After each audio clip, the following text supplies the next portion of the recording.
신이라 함은 믿음을 이름이니 만사를 이루려 할 때 마음을 정하는 원동력이니라 이렇게 하셨죠. 성가에서는 믿음은 이 마음을 결정하는 힘 이렇게 말씀해 주셨죠. 지금은 잘 안 하는데 옛날에는 TV에서 서커스를 이렇게 많이 했어요. 그 명절 때 닥치면 또 많이 했죠. 서커스 중에 보면은 동물들 서커스가 있어요. 인상 깊은 서커스 중에 뭐가 있었냐면 동물의 왕 사자가 불이 붙은 이 고리 있죠. 불 붙은 고리. 그 고리를 딱 점프를 해가지고 통과하는 그런 서커스가 있었어요. 우리는 저거 별거 아니네라고 할 수 있지만 그게 굉장히 어려운 일이거든요. 왜냐? 동물은 본능적으로 불을 무서워해요. 어떤 동물이든지. 이거는 본능이에요. 내가 의지로 하는 게 아니라 본능적으로 못하는 거예요. 근데 이 본능을 거스르고 그 불 속을 뛰어드는 거예요. 이 사자가 내가 저 불 속으로 뛰어들어야지 마음을 결정해서 해야 되잖아요. 근데 이 사자가 불 속으로 뛰어들 마음의 결정을 하게 하는 그 요소가 뭘까요? 믿음인데 이 사자는 무엇에 대한 믿음이냐? 함께하는 사육사, 조련사, 그 사람에 대한 믿음이 확고해지면 그 사람을 믿고 불 속을 뛰어드는 거예요. 우리가요, 시장에 가서 물건 하나를 사잖아요. 늘 가는 곳이 생겨요. 이제 오래 다니다 보면. 왜 그곳에 가서, 굳이 그곳에 가서 사요? 여기가 다른 데보다 더 싸.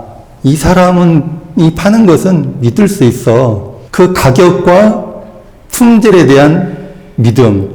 이 믿음이 서야 그 가게에서 사는 거예요. 우리가 차를 타잖아요. 대중교통 차를 타잖아요. 그 차를 타는데도 어떤 게 배경에 깔려 있느냐. 이 차를 타도 내가 안전해. 이 차를 타면 내가 더 빨리 갈 수 있어. 이런 믿음이 있으니까 그 차를 타는 거예요. 교당에 왜 다녀요? 교당에 다니면 내 생활에 뭔가 더 좋아하는 믿음이 있기 때문에 교당에 다니죠. 저는 뭐 한다고 이렇게 교무생활을 하고 있을까요? 돈을 많이 버는 것도 아니고 그러는데 저도 이 교무생활을 하는 것에 대한 어떠한 믿음이 있기 때문에 이렇게 사는 겁니다. 우리가 무슨 일이나 그 일을 하고 안 하고에는 마음을 결정해야 되는데 그 마음을 결정하게 하는 것이 무엇이냐?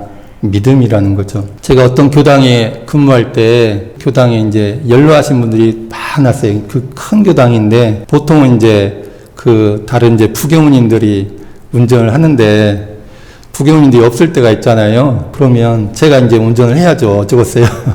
운전하고 이제 모셔다 드리는 거예요. 그런데 그 교당에, 그 큰 교당에 그 연장자 중에 두 번째, 여자 법사님 중에 두 번째로 나이가 제일 많으신, 제일 두 번째 언니 법사님께서 계시는데, 그냥 교도도 아니고 법사교도님이신데, 하시는 말씀이 나는 사는 게 재미가 없어. 맨날 재미없어 연부를 하시는 거예요. 그런데 옆에서 자꾸 재미없다고 하면 어떻습니까? 그 영향이 좋아요, 안 좋아요? 아니, 그리고 법사님이신데 좀 그렇잖아요. 그래서 한 번은 제가 이렇게 본래 뭐 단호하게 하는 성격이 아니잖아요. 근데 제가 한 번은 정색을 하고 무슨 타원님 하고 불렀어요. 그러니까 저를 딱 보시더라고요. 그래서 타원님은 불생불멸 인가봉의 진리를 믿으세요? 제가 딱 그랬어요. 그랬더니 순간 깜짝 놀라시며 믿죠 그러시는 거예요. 그래서 제가 또 뭐라고 말씀드렸냐면 그러면 지금 뭘 해야 되실지도 아시겠네요. 그랬더니 그래 알죠 그러시더라고요. 그 뒤로 그분이 눈빛이 달라지셨어요. 다시는 재미없단 말 안 하시고 그전과 달리 이 공부 이 사업으로 낙생을 하시는 거예요. 그분은 제가 그 말을 했는데 왜 그렇게 믿죠 그렇죠 하면서 마음이 변화되시고 생활이 변화되셨을까요? 그분은 대종사님에 대한 믿음, 대종사님 가르침에 대한 믿음, 불생불멸 인가보응의 이치에 대한 믿음, 교무님에 대한 믿음, 사막공부에 대한 믿음이 확고하셨기에 그렇게 탁 마음을 바꾸신 거죠. 연세가 더 많으면요, 혼자 그리고 사시면 노병사의 그 경계 속에 우리가 잠깐 매여질 수가 있어요. 그렇잖아요. 매여질 수가 있어. 그런데 법사님이 되시니까, 법사님 정도가 되시니까 그 잠깐 매해졌는데 그 교무님의 딱 한마디 말씀을 통해서 다시 믿음을 챙기고 분발하고 의문하고 정성하고 그렇게 신앙생활, 수행생활에 다시 적공하시게 된 거죠. 믿음은 이렇게 중요한 겁니다. 우리 교도님들은 어떠세요? 교도님들은 불생불멸 인과보응이체에 대해서 확실히 믿으세요? 별로 대답이 없네. 믿음이 없으신가 봐. 내 이 본질인 이 마음은, 이 마음의 본체는 영생한다는 걸 믿으세요? 별로 안 믿는 것 같아. 큰일 났네. 양반들 무슨 경계 생기면 이제 헷가닥 변하겠네. 이 믿음이 확실하셔야 돼요. 이 마음으로 업을 짓잖아요. 그죠? 그러면 그 업이 다시 돌아온다는 것을 믿으세요? 확실히 믿으셔야 돼. 저는요, 너무나 확실히 믿어요. 내 마음의 본래는 불생불멸하다는 것. 이 마음으로 신구의 삼업을 짓잖아요. 그러면 다시 돌아온다는 것. 내가 엄마 아빠도 만들고, 내가 형제들도 만들고, 배우자도 만들고, 인생 전반을 다 만든다는 것을 저는 확실하게 믿어요. 믿기 때문에 이 교무 생활하고 사막 공부에 매진을 하지, 뭐 한다고 제가 이렇게 있겠어요. 그리고 교무 생활하면 더 뭐가 있으니까 제가 이렇게 다니는 게 교무하고 있을 거 아니에요. 이 믿음에 대해서 확실한 믿음을 있어야 됩니다. 어떤 사람이 굉장히 유명한 교수님한테 가가지고 자문을 구했어요. 교수님, 저에게 어떤 좋은 말씀을 해주십시오 하면서 인생이란 뭡니까? 하고 물어봤어요. 그랬더니 그 교수님이 뭐라고 하냐면 인생은 저 산하고 똑같아.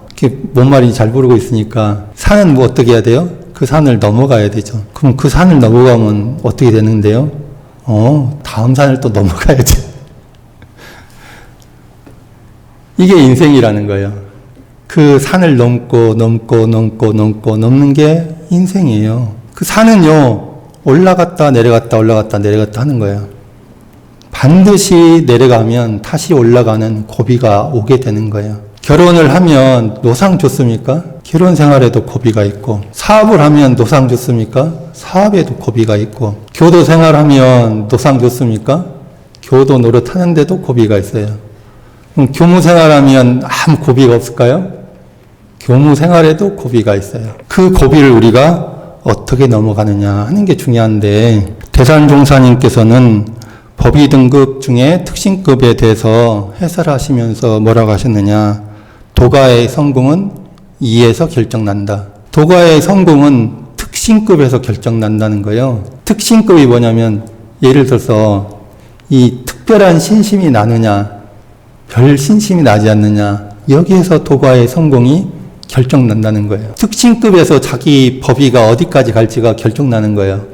특신급에서 머무를지, 후퇴해서 보통급이 될지, 예비 보통급이 될지, 아니면 항마이가 될지, 열애가 될지, 특신급에서 결정이 난다는 거예요. 믿음이 어느 정도의 믿음이냐, 거기에 따라서 결정 난다는 겁니다. 신성과 서원만 구천에 사무치도록 철저하면 고전이 적고 빨리 승급할 수 있다고 하셨어요. 신심, 믿음이 확고하면 그 고비를 빨리 넘어갈 수 있다. 고전을 적게 하게 된다. 고전 안 할 수 없는데 적게 하게 된다. 아까 인생의 고비에 대해서 말씀하셨잖아요. 인생의 고비, 결혼 생활에서도 고비가 오는데 이 배우자에 대한 믿음이 확실하면 그 고비를 넘게 되잖아요. 얼만큼 확고하냐, 완전히 확실하다 그러면 어떻게 돼요? 그 고비가 쉽게, 고전을 많이 안 하고 쉽게 넘어가는데 별로 믿음이 없어 상대. 그럼 어떻게 돼요? 악정고투하다가 팍 꼬꾸라지는 거죠. 근데 교도 생활에도 마찬가지고 교무 생활에도 마찬가지예요. 우리가 사막 공부를 해 나가는 과정에서도 이 신심이 얼만큼 확고하냐에 따라서 고전을 하는데 쉽게 넘어갈 수도 있고 고전하다가 후퇴할 수도 있고 그렇다는 거죠. 믿음이 이렇게 중요한 겁니다. 마지막으로 여쭤볼게요. 교수님들 이론상의 진리에 대해서 확실하게 믿으세요? 대종사님과 대종사님 가르침에 대해서 확실히 믿으세요? 믿습니까?